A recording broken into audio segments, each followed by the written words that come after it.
97వ కీర్తన 7వ చరణంలో మనం ధ్యానిద్దాము. నేను చదువుతాను ఆ మాటల్ని, జాగ్రత్తగా ఆలకించండి. వ్యర్థ విగ్రహములను బట్టి అతిశయపడుచు చెక్కిన ప్రతిమలను పూజించు వారందరూ సిగ్గుపడుదురు. సకల దేవతలు ఆయనకు నమస్కారము చేయును.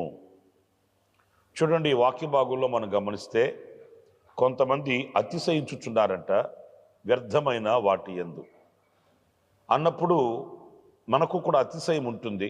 ఒక్కొక్కరికి ఒక్కొక్క దాని యందు అతిశయం కలుగుతుంది. అతిశయాస్పదమైన మాటలు ఎన్నో మనం వింటూ ఉంటాము.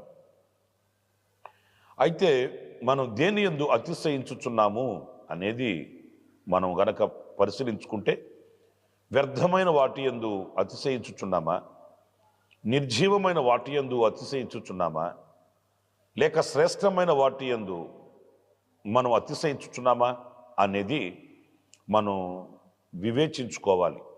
మన ఆత్మీయ తండ్రి దైవజనులు యేసన్న గారిని ఒక తల్లి వాళ్ళ అన్నయ్య ఇంటికి తీసుకుని వెళ్ళిందంట ప్రార్థన చేయించుద్దామని. ఆ ఇంట్లో అడుగు పెట్టగానే ఆ ఇంట్లో ఆ ర్యాక్కి, అంటే సెల్ఫ్ ఉంటుంది కదండి, ఆ సెల్ఫ్లో ర్యాక్కి గ్లాస్ ఫిట్ చేసి ఈ బీర్ బాటిల్స్ అన్నీ ఆ సెల్ఫ్లో పెట్టున్నారంట. అప్పుడు యేసన్న గారు అడిగాడట, అమ్మా ఏంటి ఈ బీర్ బాటిల్స్ అన్నీ ఏంటి? ఆ సహోదరి, ఆ తల్లి చెప్తుందంట, మా అన్నయ్య ఇండియా బీర్ తాగడన్నయ్య, అంత ఇంటర్నేషనల్ బాటిల్స్ తెప్పించుకుంటాడు, అందుచేత ఆ బాటిల్స్ అందంగా ఉండేసరికి ఆ ఖాళీ అయిన ఆ బాటిల్స్ని ఈ ర్యాక్లో ఇలాగున అమర్చి పెట్టున్నాము అట్లా అని.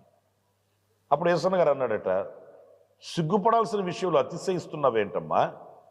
మా అన్నయ్య తాగుబోతోడు, ఎన్నిసార్లు చెప్పినా మారట్లేదు, అన్నయ్య కొరకు కొంచెం ప్రార్థన చేయండి అన్నయ్య అని చెప్పాల్సింది పోయి, అంత సంతోషంగా మా అన్నయ్య ఇంటర్నేషనల్ బీరు తాగుతాడు అంత ఆనందంగా చెప్తున్నవేంటి తల్లి అని ఆమెను మందలించాడట. నిజమే, మనం కూడా కొన్ని విషయాలు